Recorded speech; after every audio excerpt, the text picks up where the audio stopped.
Okay, well, we're working on a wood splitter here, an old Sears. It's probably the old model. This thing's probably been sitting for, I don't know, for probably 10-15 years. Been sitting and never been running. I tried to pull it over, pulls over, but it's not going to start. So first off, we're going to take this panel off here so we can check the coil, because I'm not getting no spark from my plug. So we'll start off taking this breather off. It looks pretty dirty. Pretty dirty. And then there's 3 7/16. One on the top here, one down going in this direction on the bottom, and one going in that direction on the bottom. And then this will come off, which it does. And it looks like something has had a lot of fun in here living. Mouse, squirrel, red squirrel probably.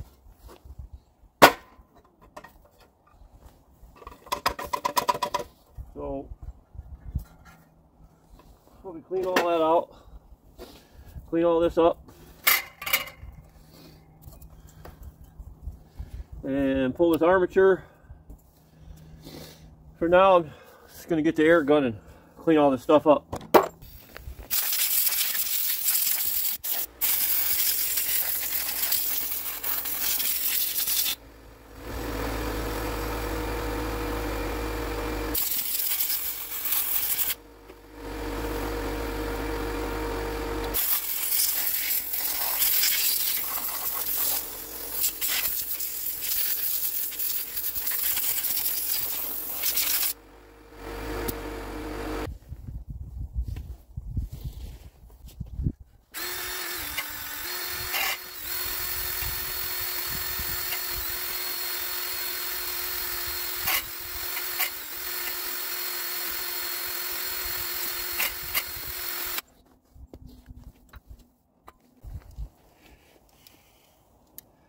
Alright, well, couldn't be any colder out right now. You can see I got a wind block set up.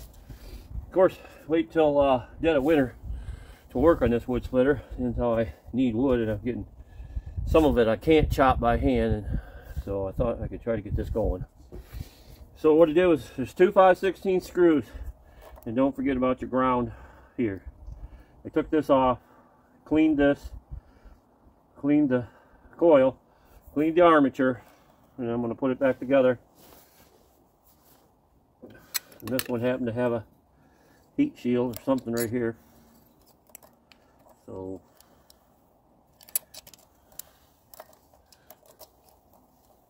with that said, we'll go ahead and put this back on. Make sure you get the ground wire hooked up.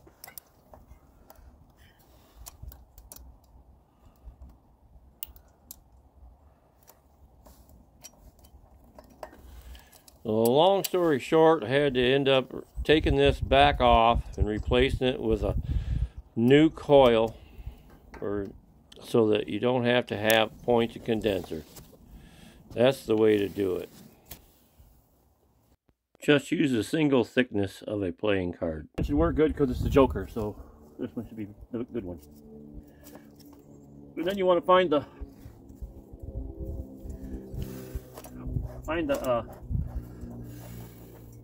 part that makes contact with the coil, which is, this is kind of like, I guess, as a magneto, they call it. So you're going to get that lined up. But that's the part that's magnetized. As you can see now, it's magnetized.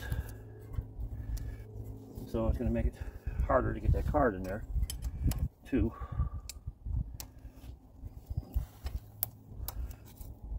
The card in there. We're going to go ahead and tighten that down.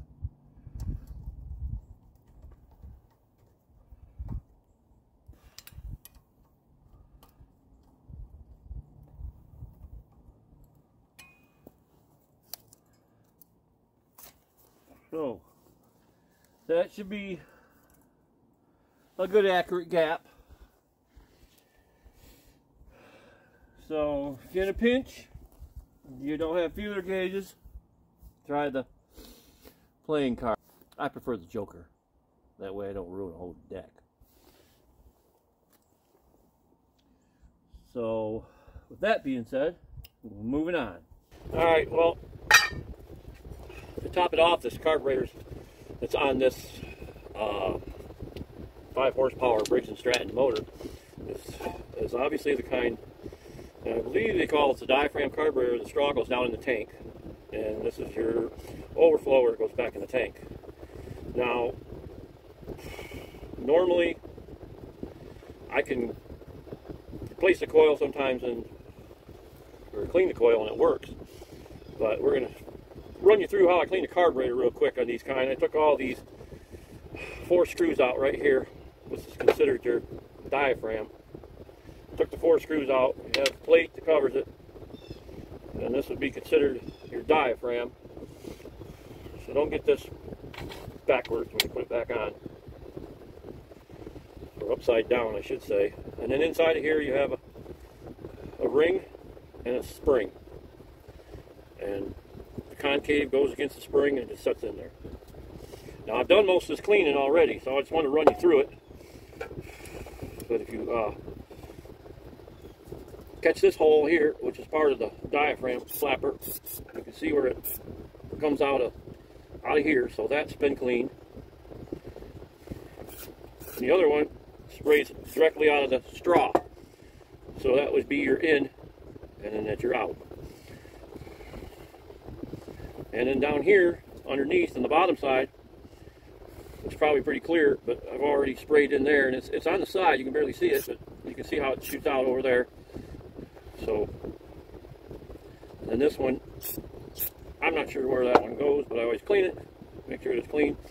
And then you want to pull this needle valve out all the way, which I use to count the turns, and take it out, spray the needle valve, spray down inside that area.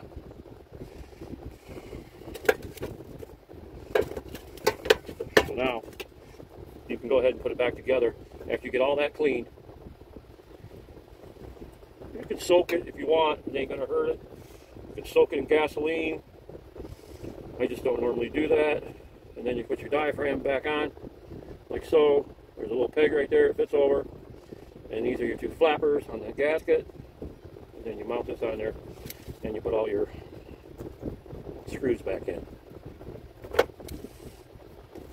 So that's just a quick rundown of how I clean these types of carburetors. It's actually only about the second one I've had to do, and I was successful on the first one.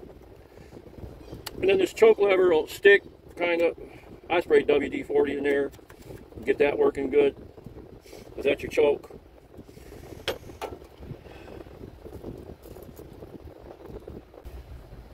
Well, I think if you look up the Briggs & Stratton motor, the 5 horse, and look at your numbers on it,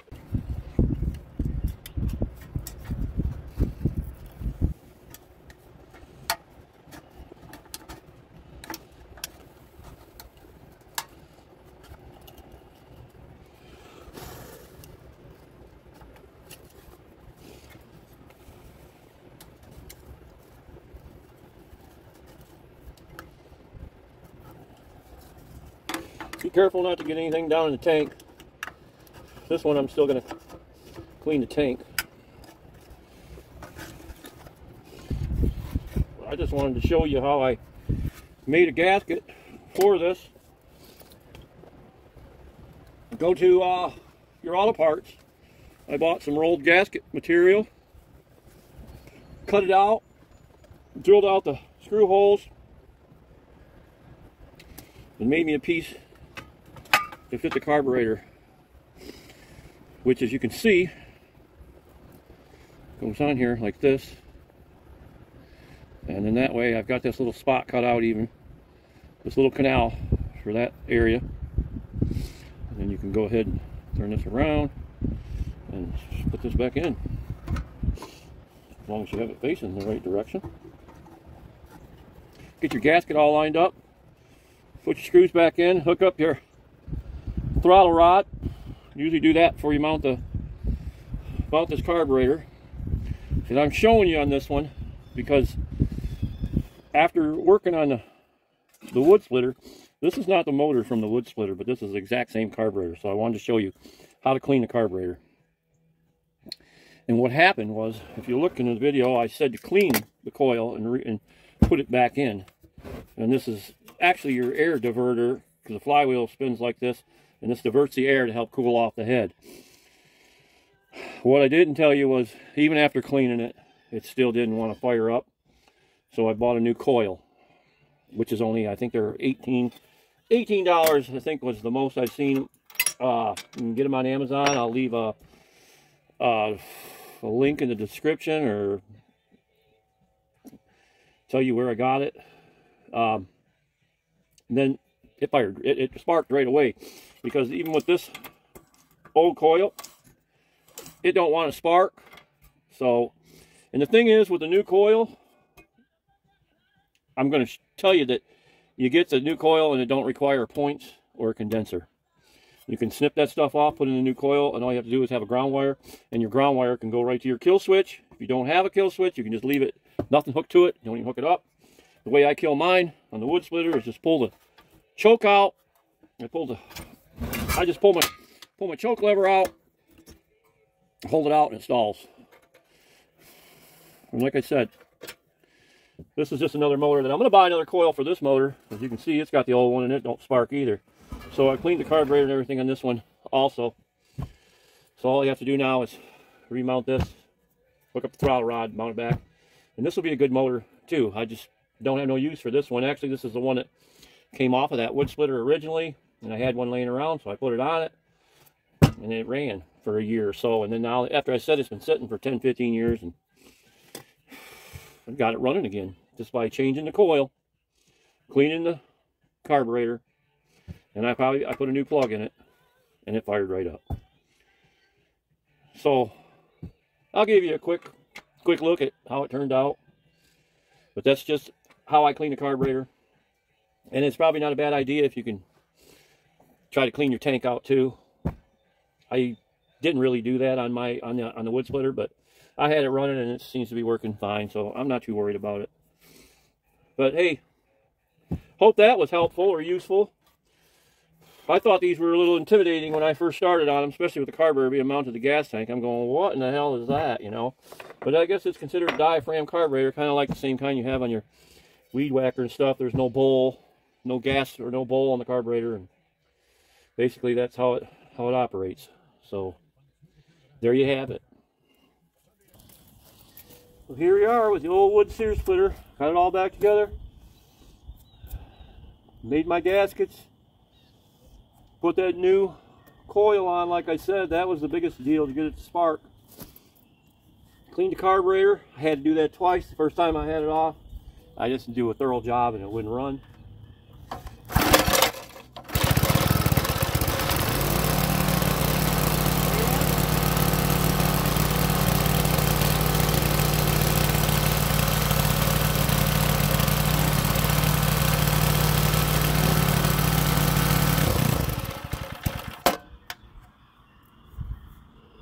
Works like a charm.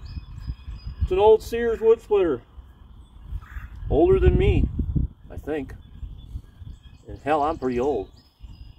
So hey, thanks for watching. If you got anything out of this, and if you liked it, subscribe. Give me a thumbs up. It's really going to help me. And I appreciate all my new subscribers. Thanks for watching. Have a great day.